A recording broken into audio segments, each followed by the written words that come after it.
Morning, everyone. Morning, team. Morning, Richie. And of course, everyone over there in South Florida, Miami to be exact. Morning, everyone at the Circle House in Miami. Morning, Joe. Good to see you. Good to see everyone. And of course, we celebrate the 53rd anniversary of Cops. 53rd. Really? 53rd? 53rd? Wow. That's a whole big somebody. No, it's for real. Anyway, morning, everyone. Thank you so very much for listening, and thanks for joining us on Untengle. We did tell you that we're going to be joining Serika Sterling. She's the founder of Preemie Foundation, raising awareness about healthcare for premature babies, and she is online. Good afternoon, Serika. Hi, good afternoon. How are you? I am very well. Welcome to Untangle on the Bridge 99 FM. Thank you so much for having me. You're most welcome. Okay, well, as always, we like to know a little bit about our guests before we start really getting into the subject. So tell us a bit about Serika before we find out about Preemie Foundation and what inspired it. Okay, so Serika Sterling I'm a business owner, I'm a mom, I'm a wife, I'm a friend. I wear so many hats. I love giving. I'm a giving person. So whenever I meet up on a situation that, probably didn't turn out how it should or it's good, then I try to find some way to give back. I'm fun-loving, love cracking jokes, and I just love, just love life and love people. That's me. And you love to smile. Yeah. Okay, wonderful. Okay, so from low passing grades, we're just taking it a little bit back, that we can understand what is happening. So from low passing grades in high school to first class honors at the UWI. A lot of people listening, perhaps particularly the younger ones, who are just scraping through and wondering if they will ever get a chance to go to university or a tertiary institution or anything like that. Take them through your journey of low grades in high school to first class honors at UWI. Well, I had a very tough upbringing. I suffered, through a lot of trauma, abandonment, rape, molestation, and, high school was just not very good for me. I didn't do well at all because I just couldn't focus because of everything that was happening to me. Didn't do very well, but, I've always wanted to make something of myself. I always felt like, even though I may not feel deserving of all these things, there's something that I can do for myself. So, from I left high school and, I tried to go to another institution. The first one I tried to go to was community college. And that was a challenge, too, because of my grades. But somehow I got a space. I tried to make good use of it, didn't finish. But then I ultimately, started working in the call center. And I was working there for some time, still searching. I think this was in my very late teens, 19 going on 20. And, I said, I need to do something. And I remember one year, this young lady, she resigned, and I asked her why she did. And she said she resigned because she was going back to school. And I said, boy, maybe I need to revive this dream of mine to be something. So I went out and I figured out, okay, how is it do I get into school? And I found out you need 5 CXCs and 2 A-levels. But for me, I had 5 CXCs and there were 4, 3, and 1, 2. And I said, boy, I can't afford to do it over, so I'm going to try to do these A-levels. Tried it first. Failed, tried it again, didn't get good scores. But then after I got those second scores, I applied to UE, didn't get accepted, and had to beg a space. Saying all of this to say, Elise, that if there's something that you want to achieve in life, no matter how far back you think you are or far behind the 8 ball you think you are, you can still push, you can still try. For me, it was really just wanting to be better, wanting to do something better. And as you can see from everything that I told you just now, it was just challenges after challenges after challenges. And what I learned is that the dark is always when morning soon light. So those experiences have taught me that no matter how dark things get, there is light on the other side. Just take that one more step, that one more leap of faith, and this could be the turning point. So that's what I would say to, anyone out there right now who's down on their luck in so many ways, that just take that one more step, that one more leap of faith, make that one more phone call and send that one more letter. And, don't be afraid to beg. I had to beg my space at the University of West Indies, and I'm still indebted to Mrs. Wedderburn, who allowed me to prove myself. And, I did it for her, I did it for my husband, and I did it for my son. I wanted to, and myself, I wanted to prove to the four of us that, I could do something, I could make something of myself regardless of where I started. Okay. Wow, giving credence to that song, One More Chance. Sometimes all you need is just that one more chance. Before you started, you said that you wanted to do the same thing that your co-worker did, although you thought you were not deserving of it. Explain that. Well, because of my background, being abandoned by my parents, living with other family members who made me feel, rejected, that kind of go with you. You start feeling like, maybe this is just your kind of life. You're not supposed to be, educated. You're not supposed to have a good job. You're not supposed to have a good life. People are just not supposed to love you. That is your lot. So you take on that kind of feeling. So every time something else happens to you, you get abandoned, you get treated badly by your family members who are supposed to be supporting you. You get raped by someone who you look to as, as a family member. And you face all these rejection, you start feeling like maybe this is just what my life is supposed to be. So at that point in my life, I felt like, you know what, I'm just going to stick to this call center. I'm just going to try to make it through one day at a time. But then, I heard this young lady say she's doing this thing. And I said to myself, okay, Serika, try one more time, And that was just a one more step that started a series of events. I met my husband after that, and I've had a number of failed relationships even though I was so young. But I was always open. The one thing that I never lost in all of this was my love for humanity. I never allowed what one person did to me to affect how I treated someone else. So I was always open to love. At the time, I thought I was just naive. But I was always open to being loved by anyone, a family member, a friend, or, a spouse. So I gave myself the opportunity to receive that love. And, I just told myself that, if it doesn't work out, it doesn't mean that you're unlovable. Wow. It just means that maybe this is just not the person who's supposed to love you. So I gave myself that chance, and it turned out to be a good chance with him as well. So with all of that, things started turning, and I started realizing that it's not that you're not deserving of good things. You are deserving of good things. It's just that, the society in which we live, these things happen, and when you look, they happen to the good, they happen to the bad, they happen to the religious or the unreligious. It's a part of life, and, what we should do is not allow it to stop us from pushing, and two, not allow it to change us from being the person that we are. Because a lot of people, they go through this and they get bitter. They hate people, they hate themselves, But, for me, I always say I'm not going to let whatever bad situation change the person that I am. And, I'm always going to find something good out of it. Even if it's just to do something to prevent some other person from, having the same fate. Very well said. I mean, that's a mouthful, and trust me, it's an inspirational mouthful, because you realize that, because you mentioned also that society has a way of making people that you think, feel good about themselves, that they're not good enough. A lot of people think that they're not good enough for one reason or the other, even people that you look up to. So it is very good to know that you got a chance to break through that feeling of not good enough, because it's a feeling that holds us back in every way. Yes, it does. It holds you back from many things. As I say, it holds you back from love. It holds you back from showing your true potential. So what has happened to me now, because I've been through so many things, right now, like when I was always trying, I never feared failure, because for me, I thought I was just failure. I was the epitome of failure. Wow. So I didn't fear it anymore. What I feared was success. Wow. I feared that I would try something and it would work, and then what am I going to do? Because what do I do next if it is successful? What if I start a company and it does work and I have to hire people? Do I have it in me to manage them?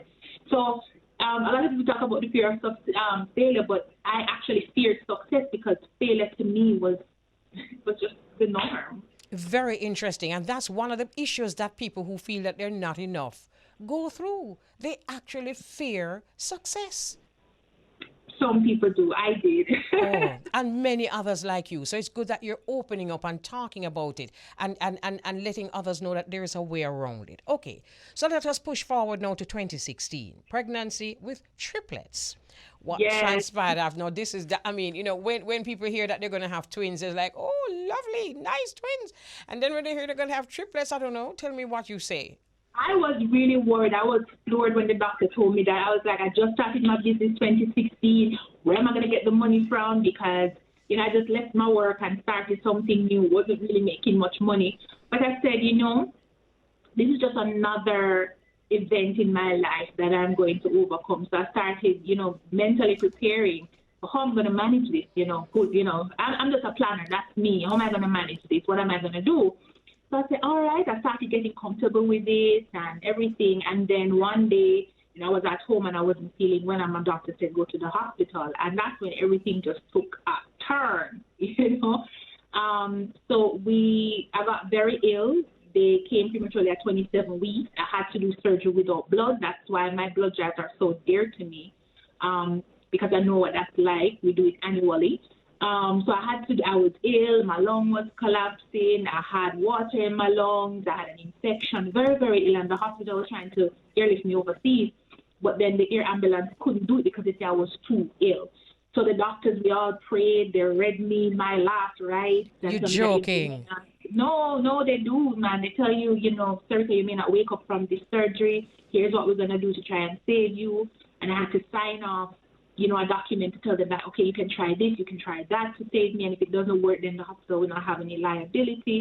I was told that all my kids may die. I was told that we all may die. And, so they called in my husband and we all prayed. And I just said, let's do it, because there's absolutely nothing any of us in this room can do to change the situation. Whatever is supposed to happen will happen. And I just pray that my family, can handle it if it is that, we all pass. But, we all woke up out of it, and I thought that, hey, this is good. This is my blessing now, So how pregnant were you at the time? I was 27 weeks. That's so early. Not ready. Their lungs weren't fully developed. So before I went into surgery, the doctors came in and they said, hey, Mrs. Sterling, we only have one ventilator. You have 3 children. We're just going to have to put one on it and hope for the best for the other 2. Wow. So, it wasn't about only me dying, but they were telling me what could happen to my children, and I prayed about it. Somehow when, we were supposed to get wheeled in to do the surgery, we found that, okay, 2 more ventilators became available. And I thought, yeah, perfect. God is working this thing out for me. But they came, they were very ill. They all couldn't breathe. They were on the ventilator. And unfortunately, 2 of them had, I think, the roughest time in the NICU, and they passed. One passed after a week, the other after 2 months. Sorry to hear that. And thank you. And I remember feeling guilty for wanting them to live. A part of me felt guilty because they were going through so much, but I still wanted them to live. And the other part of me wanted them to live because I wanted to show them love. They were never hugged. They were never kissed. They were, and I was thinking, you're coming into a wonderful family, and I have so much love to give. Wow. But they passed. But what I learned from that experience was that prematurity is just a global phenomenon. It's such a very big deal. And, while I was there, I was trying to figure out, what is this thing? How do we manage this? And there was absolutely no resources in Jamaica. There was resources everywhere else, in Canada, in the U.S., but there's one in Jamaica. And I was like, but there's so many people here. I spent 4 months there, Miss Elise, and there was rich people, poor people, sick people, ghetto people, uptown people. So it was nothing that discriminated. So I was saying to myself, we need to do something about this.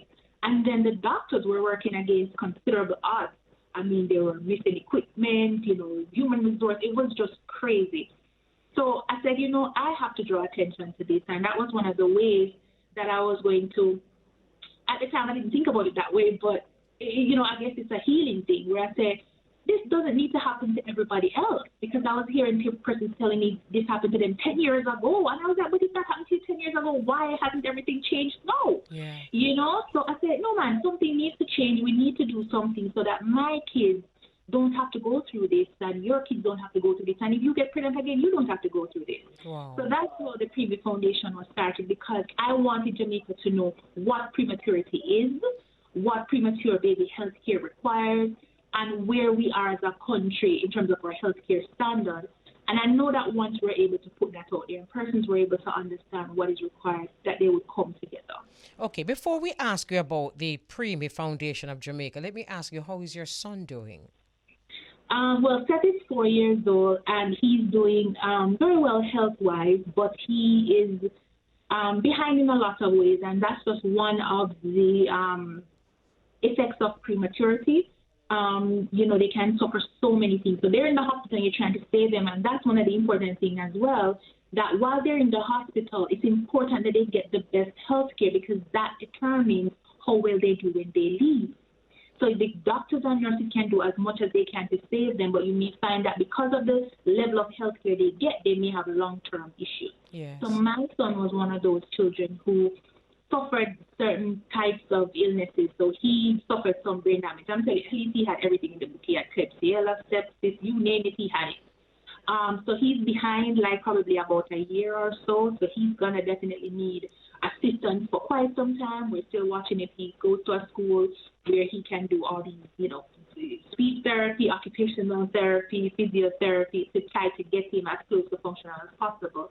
But he's just a very fun-loving kid. He loves to play. He's very jovial, very loving, loves kisses and hugs, and I'm just really so blessed to have him here. Well, thank God he has loving parents, and you did pray for one to love and to care for, and you got that. Yes, I did. Okay, let's talk about the Preemie Foundation of Jamaica. Where do you operate from? So we're at 22 Trafalgar Road. I'm a business owner, so I own Senior Accounting Services Limited. So we just kind of use our office as the Preemie Foundation space. So after people don't know I do other things outside of the Preemie Foundation. So we operate from 22 Trafalgar Road. Our number is 665-1210. If you want to call us, we're on social media. So November is Prematurity Awareness Month globally. So every year we seek to raise awareness through different means by, stuff like this that you're doing, which we really appreciate, because I'm sure there are some persons who never even thought about this before. We do care packages for hospitals. So right now we have done about 100 care packages for preemie parents because once you're going to preterm labor, most times you don't have everything you need. You don't have preemie diapers. You don't have, you're just not ready. And you're just not in the mental space to be thinking about breast pads and breast milk storage bags. You're just worried about whether the child is going to live. So we put together packages for these parents with things for their babies, a little thank you note, just to let them know that, someone is here fighting for them. Someone is here, trying to help to ensure that they get the best medical care. So we've done 100 of those, and we've also done care packages for nurses and doctors because just being there and seeing how much they do get a lot of flack, but I'm telling you, they do a lot. And, it's heavy for them. So we also give them care packages just to say thank you and to encourage them to continue doing the work that they're doing for us. So the care packages, go ahead. You go ahead. Oh, we purchased oxygen concentrators for the hospitals as well because most of the hospitals don't have sufficient equipment for the babies. So because of the oxygen shortage, some of the babies were affected. And even outside of that, there was always just not enough equipment in the NICUs in Jamaica or no equipment at all. So we were able to do a fundraiser and we purchased 15 oxygen concentrators. That's about close to $3 million worth of equipment that we will be giving to different hospitals across the island. So every hospital will get at least 2 specifically for the nursery for the newborn babies. Okay. I'm sure a lot of people listening would like to know how they could assist. First of all, how do you, you said funding, but how else do you get, help? Who else assists you? We do fundraiser. So we're having a sip and paint, and that is coming up on the 28th of November. It's a Sunday afternoon. It's on our page, the Preemie Foundation JM. You can purchase the ticket at the link in our bio. It's a long name, so it's very hard for me to give it.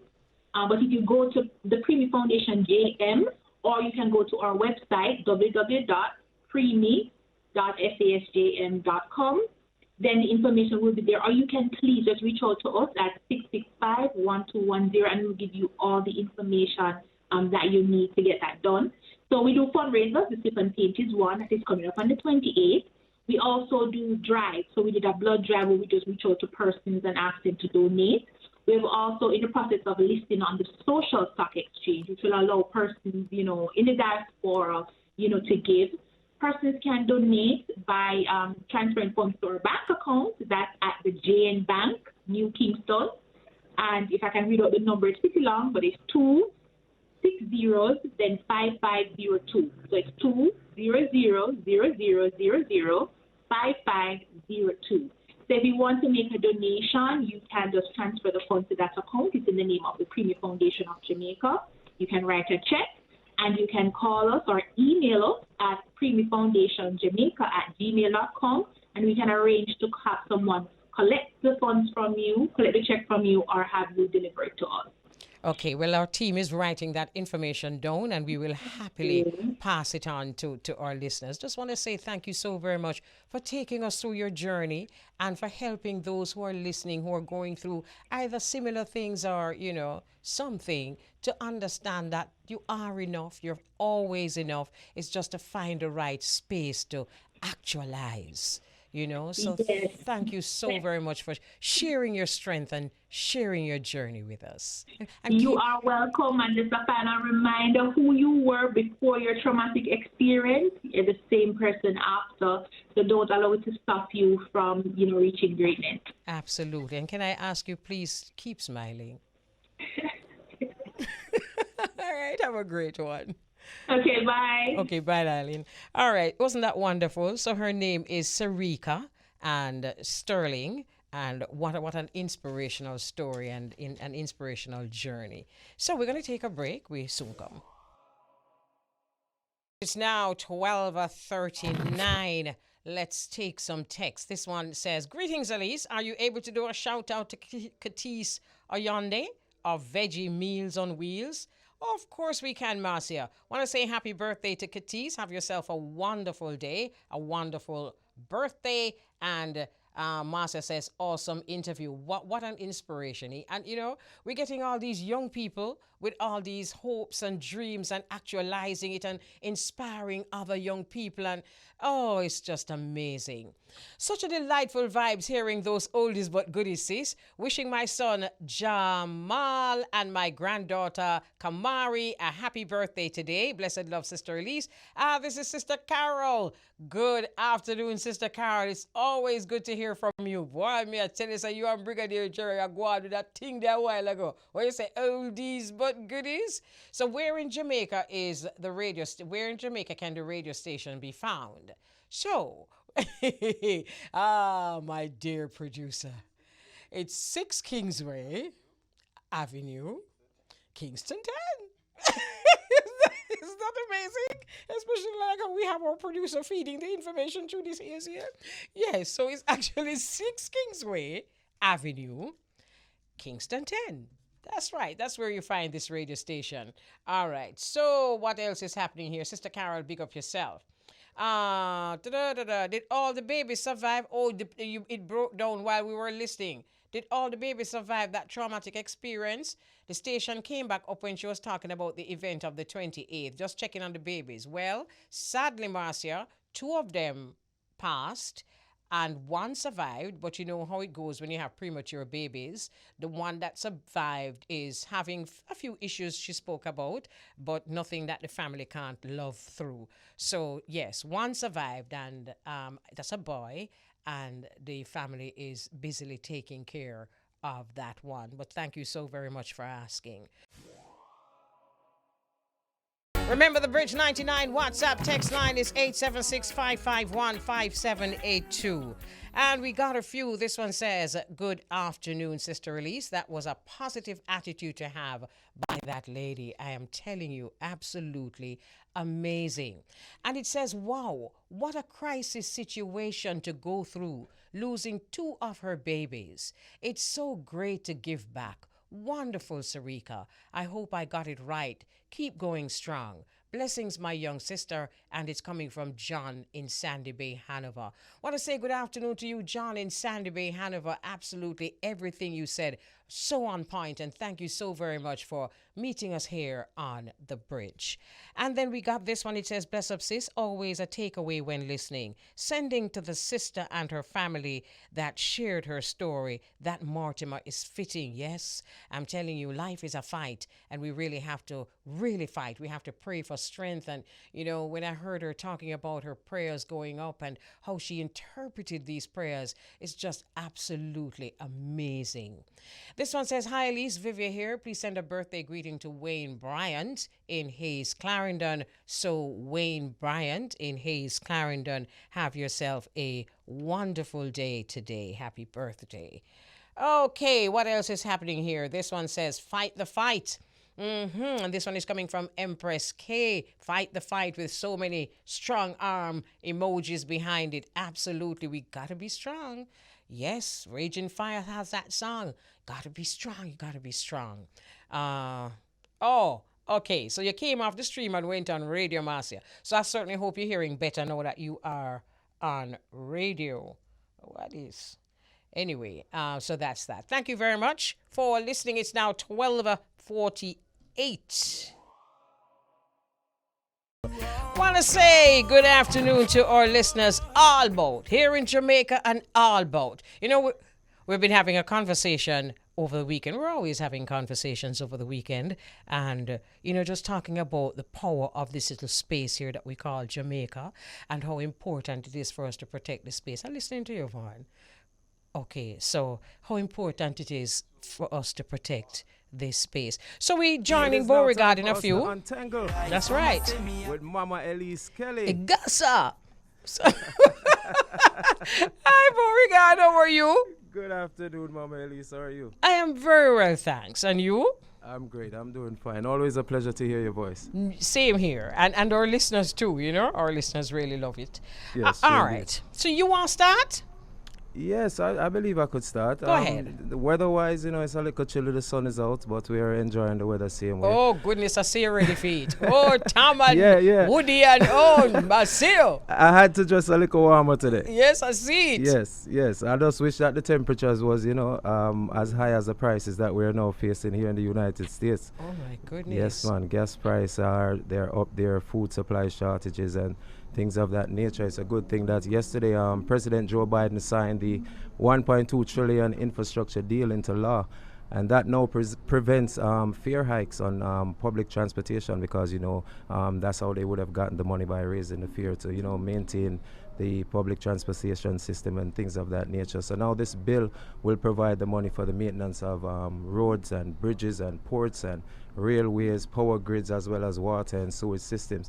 Now, Mama Kelly, I'm thinking, here we are on maybe one of the most important, maybe the most important bridge of the 21st century. And all this money is being given out for bridges and things of that nature. I think them should have sent some our way. Hey, look here. I gotta tell you something. If they had any intention of sending any money our way, they might do it a long time. You see, from them not do it yet, trust me. Don't hold your breath. Please don't. I was just hoping, wishful thinking. Very wishful thinking. I said, no, a whole heap of things, me say them a spend money upon it, and and then me I said to myself, them not see the poverty and the hunger. Especially now, as you talk about food prices going up and gas prices go, when gas prices go up, everything go up. Right. So, it's the very same here. I mean, sometimes I'm going through the supermarket, and trust me, I'm thinking about myself and the fact that I can't afford it. But immediately, as soon as I start thinking about myself and the fact that I cannot afford it, my mind automatically shifts to those who really can't afford it. True indeed. And people have 2, 3, 4 children to feed.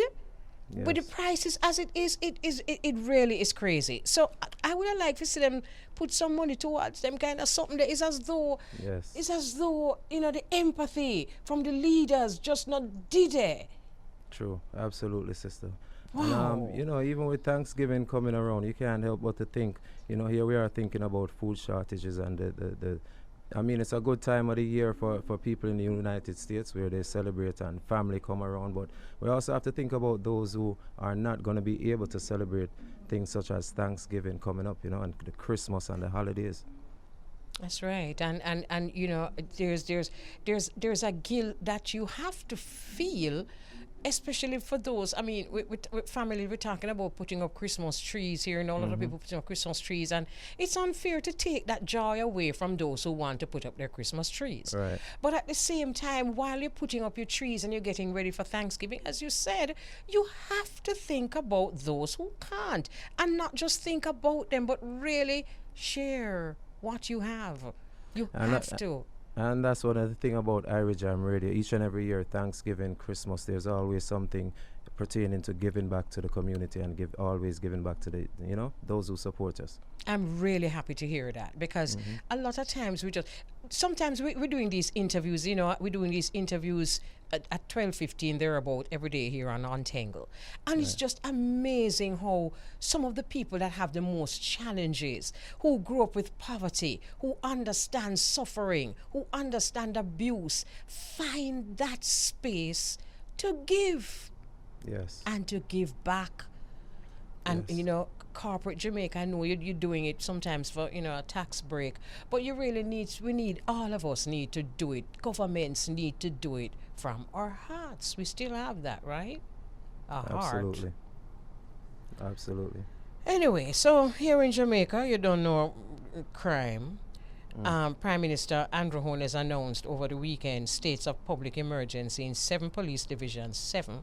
So we have states of emergency in St. James, Westmoreland, Hanover, St. Andrew South, Kingston Western, Kingston Central, and Kingston East. And according to him, murders in these divisions have increased by 16 to 57%. I'm really hoping these state of emergencies work. The powers that be insist that they work. The people on the ground, not so much. They don't think so. Do you think we'll see more state of emergencies going forward if they are actually working? Well, there are more going forward, but a lot of times, sometimes gunshot a fire right over the soldier them head, which part there's something there. So me don't really know, and the average person in Jamaica not really that convinced, because I don't know if it's some kind of communication between the security forces and the criminal elements. I don't know, and I don't want to suggest that there is, but somehow them criminal elements know exactly when to move, when to shoot, and in right with the security forces right in front of them. So I don't really know how that the part they go, but the powers that be insist that it working. Wow. Yes. Well, having to do with the criminal system here in the United States, there's a big case that everyone is watching right now. The case of Kyle Rittenhouse, a teen who shot and killed 2 and injured 1 protester at a Black Lives Matter rally last year after the police shooting of Jacob Blake in Kenosha, Wisconsin. And the jury is now deliberating, and the prosecutor and the defense gave their closing arguments yesterday. So we're waiting to hear what the outcome of that is going to be. He could face life in prison if he's convicted of the more serious charge, which is reckless homicide. So it's looking like he might get away. We're not sure. We're going to have to wait and see. Okay. Well, over on both sides, actually, Vice President Kamala Harris has her book, Her Path to the White House, and Nadine Sutherland is very happy about her mention that she got in this book, and we just want to say enough respect to Nadine, because sometimes you do these things and Nadine not do it for no mention in no book, but she got a beautiful mention, actually page 146, and the song is the action song. And it says here, she knows how to get down to the business of government, make a Sunday meal with her family, a ritual, and blah, blah, blah, blah, blah. But then it goes on to say, one mark of pride she invokes is the lyrics. She inspired Jamaican reggae dancehall performer Nadine Sutherland to write, action, not a bag of mouth. She clean when she step in at the White House. And that was in the book. And, I'm just so happy to hear that. So Nadine actually says she's super proud, as we can just imagine, and she said she did this dub without any expectation. And Dave Rodney. I don't know if you know Dave, but Dave actually approached her. He conceptualized it, and Snow Cone helped to rewrite the lyrics. And then them call her in April and explain what was meant. She explained what the lyrics meant. I can imagine it took a bit of explanation. So she says, she explained that it means that you're nice and clean and you have to big up your decent self. So all of that came out in the book, and that was just so. Nadine, congrats, my love. Congrats and I know Nadine just thought nothing of it. And that's why I'm so happy this happened for her, you know? So yes, I'm happy about it. Yes, that's great. That's wonderful. Your side. Well, that's it for me over here, sister, other than the fact that we're just here waiting to hear what you have to play for us. All right, let me give you one more Beauregard. And this one, my producer sent this one. Right. And it says Shaka Demus original Kuf featured in Stars crime drama. Why our songs always are featured in a crime drama? No, I mean, I'm happy. Don't get me wrong. We're not a love story. Well, Diana King Say a Prayer featured in Julia Roberts' movie. I don't remember the name of that movie. But yeah, our songs continue to get featured in a crime drama. So that happened with Shaka Demus. That's a good story. And of course, you know that Sister Nancy Bam Bam. What a blessed song though, man. Hello? Yes, sister. Yes, Sister Nancy Bam Bam. It get feature again. It always get some kind of international feature, and it featured on Netflix made soundtrack. The same Bam Bam Bam Bam. See what? See what? Only for features. Yeah, no feature. It's a very lucky song. Although she just started collect her royalty fee just 2014. Just started collecting it. So that's that. She was at the 12 Tribes of Israel celebration the other day. Also, I seen her there. So big up to Sister Nancy. Yeah, man. Big up Sister Nancy. Absolutely. You know who I heard from just a while ago? Your Sister Carol. She just email? No, text, WhatsApp. I'm getting my social media platforms twisted. But she just texted us a while ago. So, always good to hear from you, and we're there. Seen? Yes, sister, I'm here. All right, little more. All right. Okay, so that's Beauregard. And of course, you know, the global connection is a very important feature on this station, the Bridge 99 FM, because we use this forum to bridge the gap between what's happening here in Jamaica and what's happening over there in the tri-state area.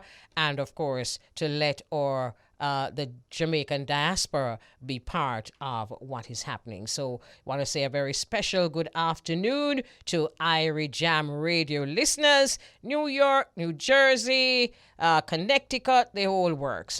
Bronx, Brooklyn, Queens, Long Island, everyone. Always a pleasure to link up with you.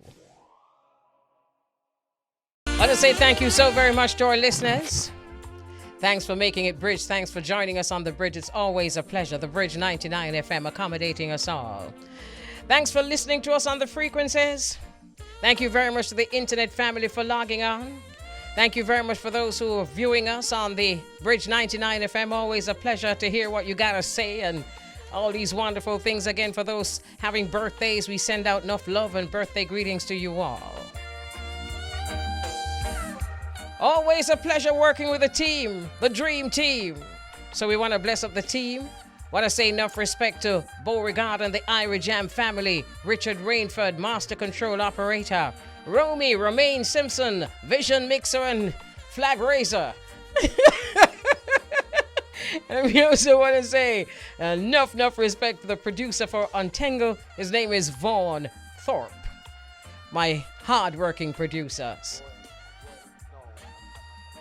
Royal. No, I have to write this down, because I can't forget this. No, sir. Royal, right? And you're going to spell that for me. Yes? R-O-E, Royal. Oh, that's simple. I mean, come on, Elise. Anyone can spell Royal. Thank you very much, Royal, for taking over from Richie. Always a pleasure. Remember what we do on Untengle, Remember what we say. Always go back to the beginning. Whatever it is that's stressing you out, whatever it is that you don't quite understand, whatever it is that you think is holding you back, go to the beginning. Always go to the beginning of all things. Trace the thread from the beginning of where you feel say stress you. Go right to the beginning, and you're going to find whole heap of knot, and tie.